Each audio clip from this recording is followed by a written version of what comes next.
సభ్యులు సంజయ్ పురోహిత్ గారు ఉన్నారండి మనతో, వాళ్ళు మాట్లాడదాం. నమస్తే సార్. నమస్తే. ముందుగా మీకు మా K6 ఛానల్ తరపున గణేష్ నిమజ్జన శోభాయాత్ర శుభాకాంక్షలు. నిజామాబాద్ ప్రజలకి అందరికీ ఈరోజు గణేష్ నిమజ్జనం హార్దిక శుభాకాంక్షలు.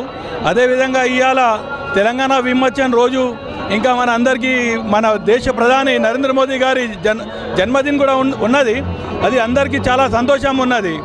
ఈ గణేష్ చతుర్థి అనేది మన బాలగంగాధర్ తిలక్ గారు 1893లో స్టార్ట్ చేసిండ్రు.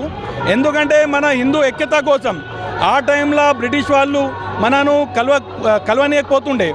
అదేవిధంగా మనకు ఈ గణపతి ఒక త్యవహారం లాగా అయిపోయింది, పండుగలాగా అయింది. ఈ హిందువులు అందరూ కంటిన్యూ చేస్తున్నారు.